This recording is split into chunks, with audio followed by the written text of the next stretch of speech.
Ouais, donc depuis 3 jours, on est dans une... En fait, depuis le 15, ça s'est préparé en coulisses. Le 15 juillet dernier, lorsque l'administration Trump, Trump lui-même et Caroline Leavitt et l'avocat de Trump apprennent que le Wall Street Journal va sortir son scoop sur le cadeau d'anniversaire du 50e anniversaire de Jeffrey Epstein. À partir de là, il y a eu une opération tout azimut de tentative de diversion. Et ça faisait d'ailleurs ce matin, avant la décision de Mike Johnson de fermer la Chambre des représentants, ça faisait la une de Drudge Report en disant que Trump était en train d'augmenter, de multiplier les distractions, les diversions. Et ces derniers jours, ça a été exactement ça, mais à tous les niveaux. Hein. C'est tout cylindre, c'est Trump lui-même, mais c'est aussi son administration. Hier, par exemple, on en parlait il y a 2 secondes en regardant cette capture d'écran de Fox News, le département de la justice, hein, à qui on reproche de ne pas être assez transparent, on dit non, non, nous on est super transparent. La preuve, regardez, hein, Pam Bondi qui nous dit qu'elle elle va en gros répondre à une réouverture du dossier sur les emails d'Hillary Clinton. Donc, quand on a des questions, Caroline Leavitt dit il faut poser vos questions au FBI et au Justice Department et il n'y a aucune réponse, mais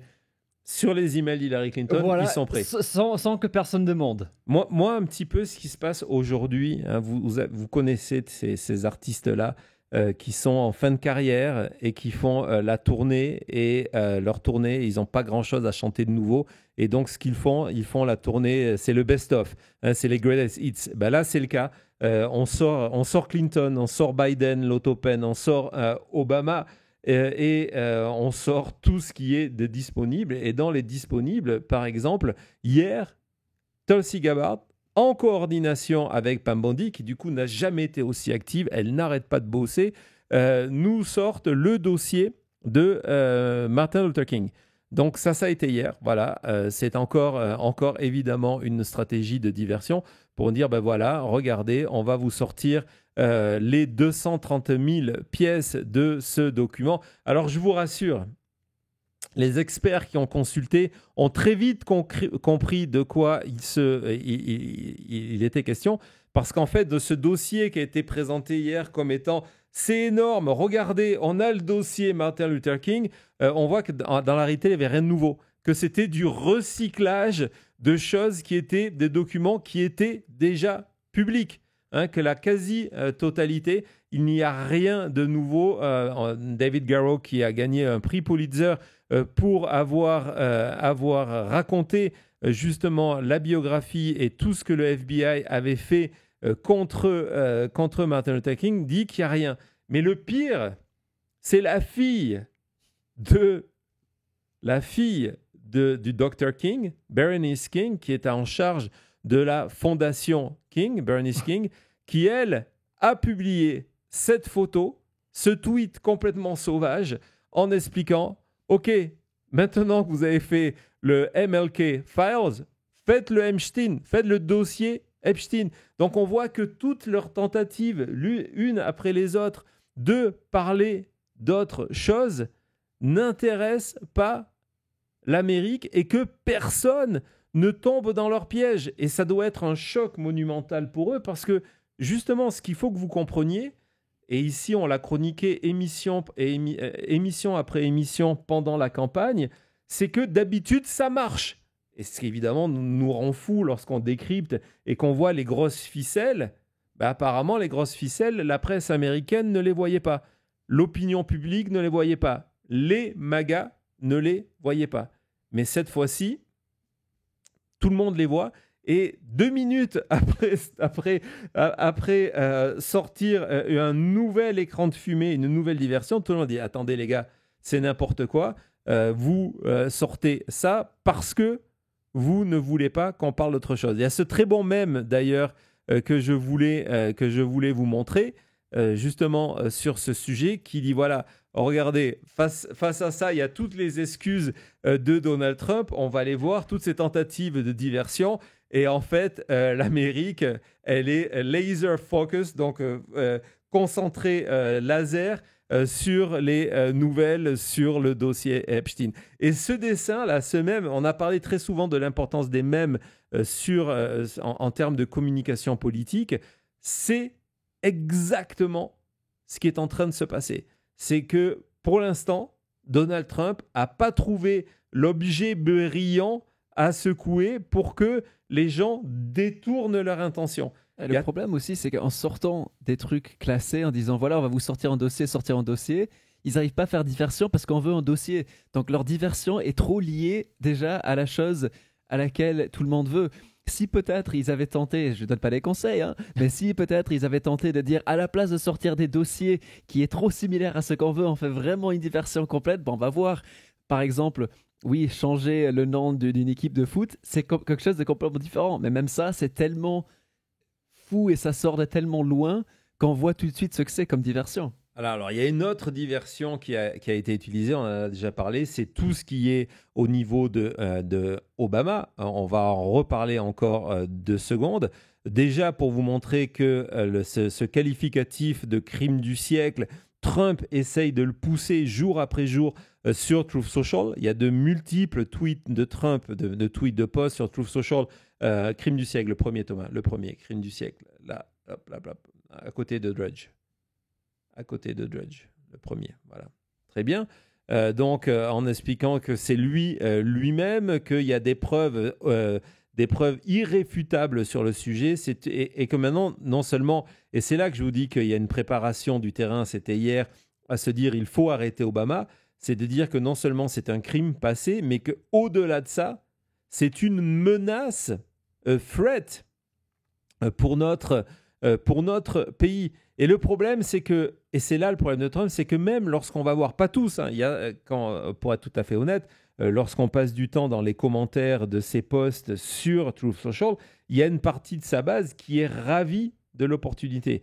Mais il y a aujourd'hui les personnes qui ont une visibilité sur ce sujet et qui ne font pas partie de ces influenceurs qui vivent grâce à Trump, qui sont en train de dire, mais attendez, là, c'est du n'importe quoi. Je vais vous montrer ce commentaire d'un compte très suivi, MAGA, qui justement revient là-dessus et il dit, voilà, c'est complètement évident que tout ça a été conçu pour faire une distraction de l'affaire Epstein. Et il dit qu'en plus de ça, ce qui est complètement fou, c'est qu'ils ont choisi comme relais de cette attaque contre Obama, les mêmes personnes qu'ils avaient choisies en février dernier pour cette espèce de mascarade avec les classeurs soi-disant du dossier Epstein. Ce sont les mêmes personnes qui ont menti au MAGA. Ça, ce qui est extrêmement dur. En termes de communication, ils n'ont pas su renouveler leur relais. Et ils sont allés utiliser les mêmes relais qui hier vous disaient regardez, on a la vérité sur Epstein, pour dire aujourd'hui ne regardez plus Epstein, regardez Obama.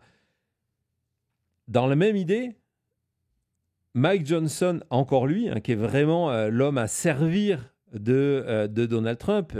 Pourquoi il aime Mike Johnson, Donald Trump? Parce qu'il projette une image que Donald Trump n'aura jamais. Il projette à la fois le calme, mais surtout cette image de quelqu'un qui est extrêmement populaire avec la droite religieuse américaine. Et donc, c'est pour ça que Trump l'utilise en permanence. Et lors d'une interview,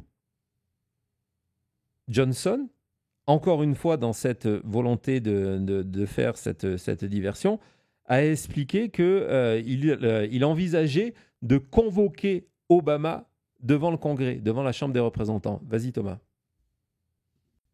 We'll tell you, yes. What Tulsi Gabbard has done, the DNI chief, in essence, declassifying hundreds of documents that seem to suggest that manufactured intelligence was at play here with the Obama administration regarding this Russian collusion hoax.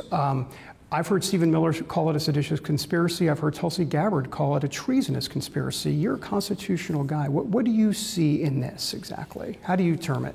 Well, I don't know how to summarize it by way of description in a snappy phrase, but I will tell you it is deeply problematic. And before I became Speaker of the House, I served on the House Judiciary Committee, which had jurisdiction over a lot of this.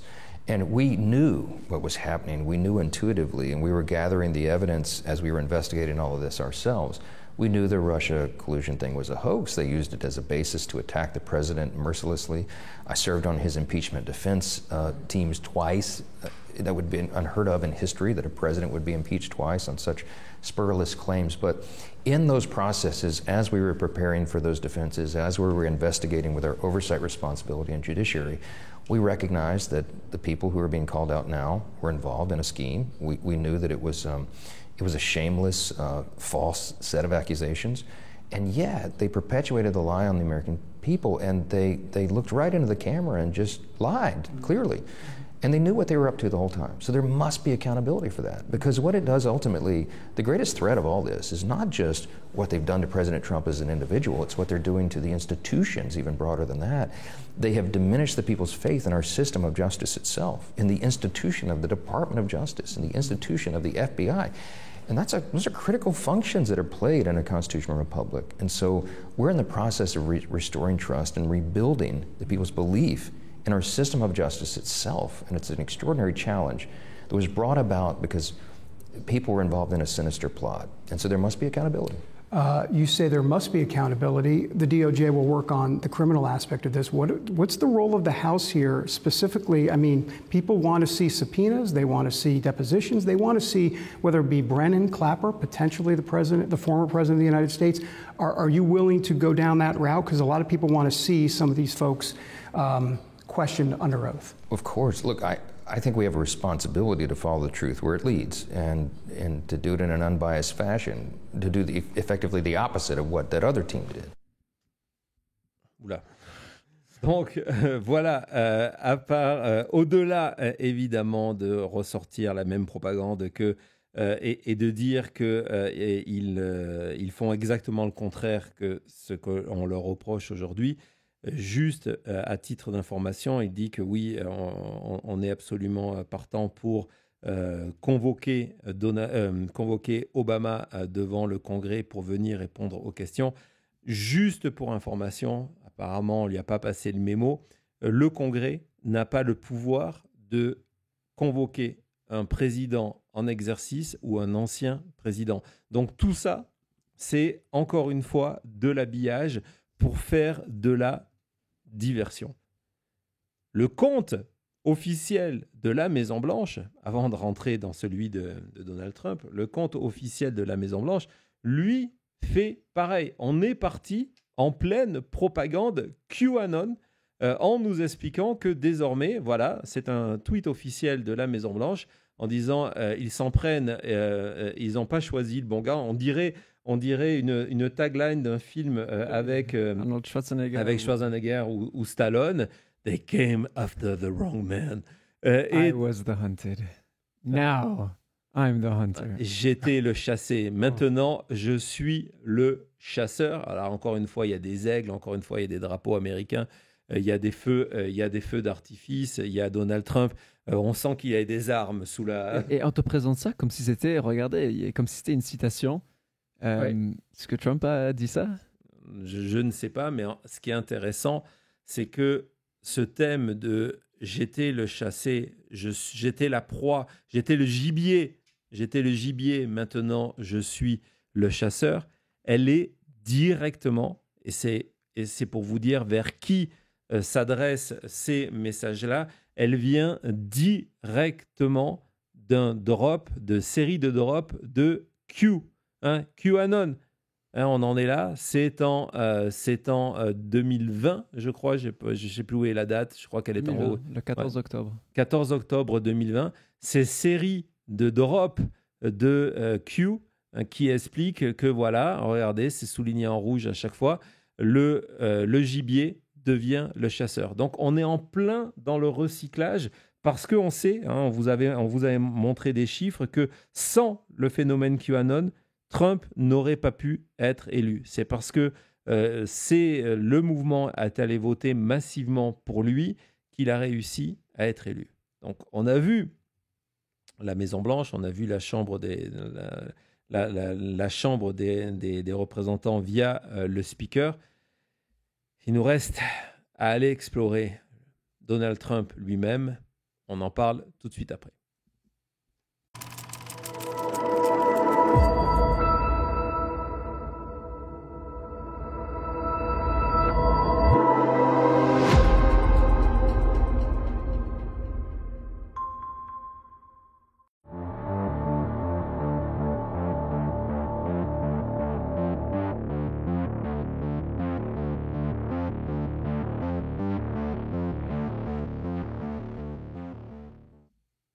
Encore un merci à tout le monde qui est là. Merci Edith qui est repassée encore une fois, qui adore l'ampleur du travail. Donc, merci beaucoup. Merci encore une fois. Merci Edith, pour le beaucoup. message. Merci pour le super chat, mais merci pour le message. Merci vraiment. Ne t'inquiète pas, il y a encore beaucoup de lourd ce soir. D'ailleurs, en parlant de lourd, on va commencer avec les Truth Social de Trump. Donc, si ça, c'est pas lourd, voilà. Mais merci pour le soutien. Merci d'être là avec nous pour le reste de cette émission. Allez, Thomas, un court jingle et puis on se lance dans le dossier Truth Social.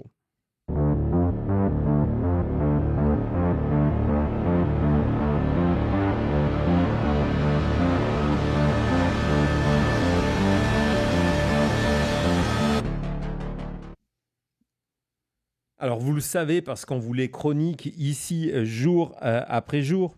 Abonnez-vous, cliquez sur la sonnette de notification. Donald Trump, ces dernières semaines, depuis le 7 juillet dernier, a essayé toutes les stratégies de diversion sur le sujet. On l'a entendu relancer le scandale de l'autopen. Et puis, il y a eu, rappelez-vous, on a complètement oublié parce que celle-là n'a pas marché, lorsqu'il s'était attaqué à Rosie O'Donnell en expliquant que comme elle l'avait critiqué, il songeait à lui retirer sa citoyenneté américaine. Bon, il n'a absolument pas ce pouvoir-là. Thomas, si tu peux nous montrer le message de Donald Trump à ce sujet. Donc, il y a eu jour après jour, il y a eu au moins une tentative de diversion par jour, mais ce qui s'est passé dimanche, c'est à un niveau jamais vu. Déjà, comme Thomas vous en parlait tout à l'heure, il a relancé la polémique autour du changement de nom il y a quelques années d'une équipe de football américain qui était les Washington Redskins. Redskins, ça veut dire peau rouge. Ils sont devenus les Commanders. Donc, évidemment, du côté de la droite américaine, MAGA, on nous explique que c'était une décision woke. Donc, Donald Trump s'est dit « Ok, c'est formidable, je vais relancer le débat ». Il a fait 2 tweets sur ce sujet en expliquant que, d'ailleurs, il pourrait s'opposer à l'achat au nouveau stade des Washington Commanders s'il ne changeait pas de nom. Hein, vous imaginez, vous êtes, si vous ramenez ça à un club de foot français, quel que soit le club de foot, de dire bah tiens, en tant que président, je vais m'opposer à ce qu'ils aient un nouveau stade s'ils ne reviennent pas à leur ancien nom. Évidemment, en plus derrière ça, il y a une dimension raciste et donc qui plaît à sa base. Il a fait pareil avec l'équipe de baseball des Cleveland Indians. Donc c'était aussi, il a fait 2 messages sur le sujet, c'était une volonté de changer la discussion.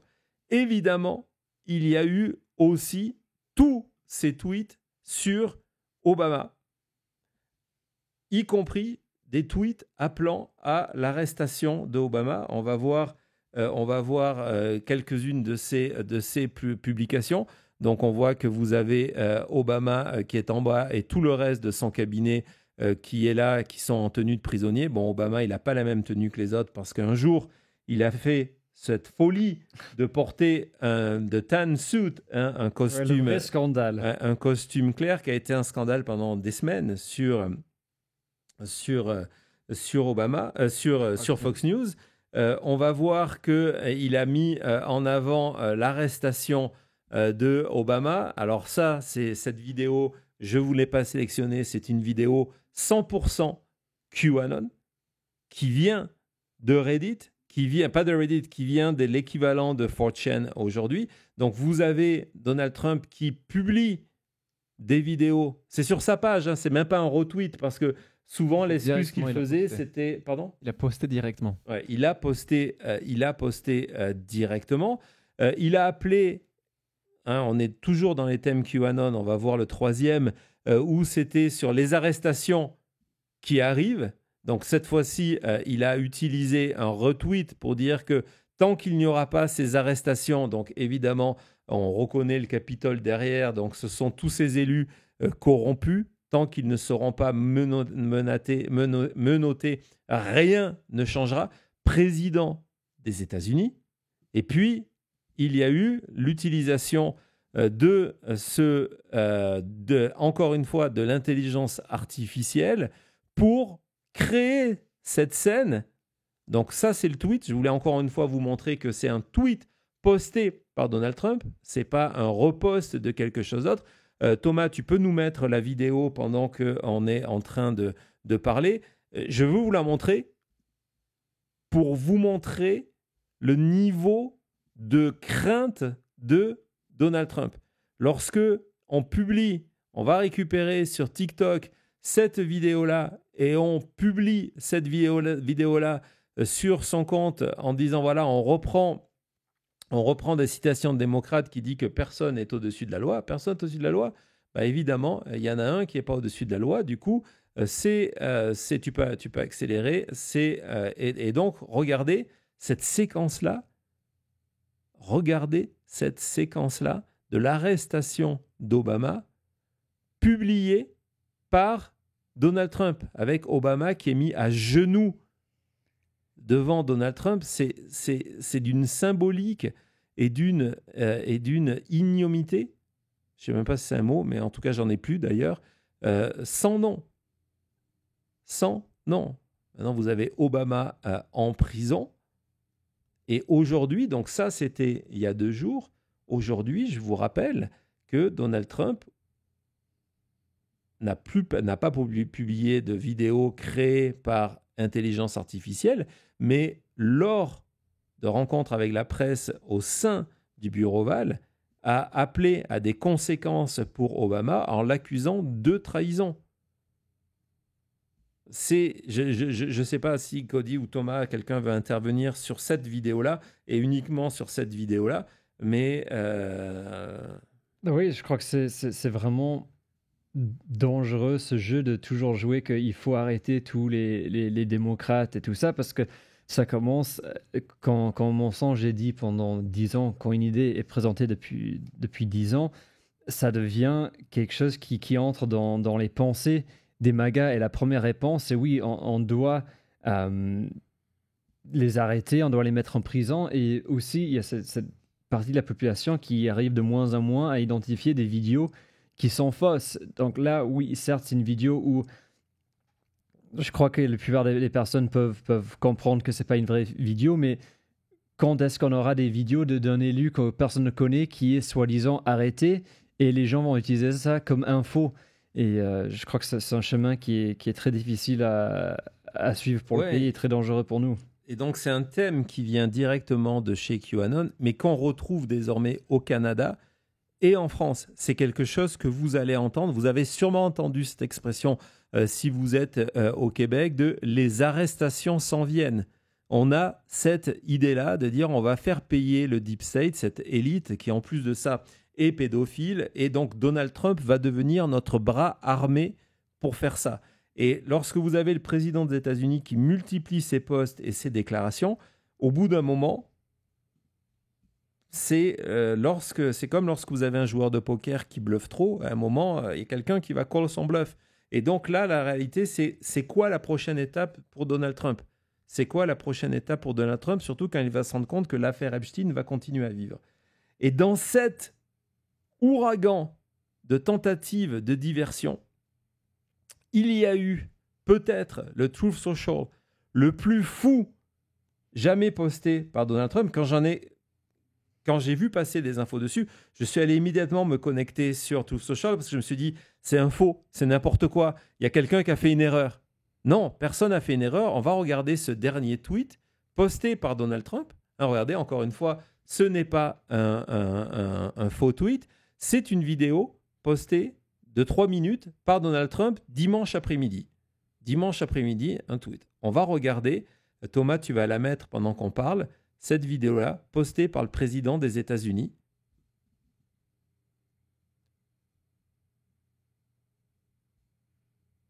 Mais en fait, il s'est transformé en compte. Je sais pas, YouTube qui essaye de. C'est une sorte de bêtisier, d'image folle. C'est peut-être Donald Trump qui s'est dit « Ok, je vais amuser les gens qui me suivent pour qu'ils continuent à me suivre au lieu qu'ils regardent la télévision. » C'est un montage de 3 minutes de séquence. Voilà ce que Donald Trump... Je sais pas, Thomas, dis quelque chose, s'il te plaît. Je me demande, sincèrement, on parle souvent de ces stratégies et tout ça. Et oui, c'est sûrement, ça fait partie, ok, on va faire diversion.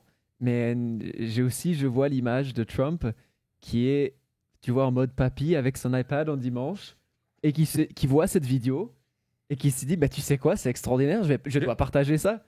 Et il y a peut-être même aussi ce côté-là, parce que comment expliquer le président qui utilise la plateforme, qui utilise désormais pour faire des executive orders quasiment, pour poster ça, quoi. On est vraiment...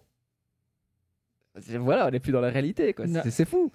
Oui, et c'est vrai, il faut le rappeler que Truth Social, c'est l'endroit où il va annoncer une frappe contre l'Iran, comme il va annoncer des choses importantes, et ensuite il va nous sortir des vidéos comme ça, des folies, quoi, genre des trucs. Je dis mais c'est pas possible. En expliquant, quand vous allez pour la première fois sur Truth Social, maintenant l'inscription est obligatoire. Lorsque vous arrivez sur la page pour vous inscrire, il y a des truths qui sont mis en avant. Et le premier truth qui est mis en avant, c'est un de Donald Trump qui explique que Truth Social, c'est le nouveau Voice of America. Ah bah là... Oh voilà, tu peux l'arrêter, Thomas. Voilà. Il n'y a pas de message secret à la fin où il dit ah voilà. Non, il n'y a rien. Je suis président. Il n'y a rien. C'est 3 minutes, de montage et puis d'un coup ça s'arrête. Partagé par Donald Trump sur son compte Truth Social, président des États-Unis. C'est peut-être une manière de dire à sa base, je suis comme vous. De quoi? Imaginez si Biden avait tweeté ça. Ah ouais, bon, ouais. Il y aurait les ambulances, les hélicoptères et tout. La Fox News, t'imagines, breaking news. Arrests are coming right now. Breaking news. Ouais. Mais bon, on va fermer ce dossier provisoirement de tous ces efforts de diversion qui ne fonctionnent pas pour ouvrir un autre dossier qui, pour le coup, est extrêmement problématique, qui est, d'après moi, la porte de sortie que Donald Trump va tenter de jouer pour éviter que cette crise l'emporte et emporte le Parti républicain. On va parler de l'affaire Maxwell, c'est tout de suite après ça.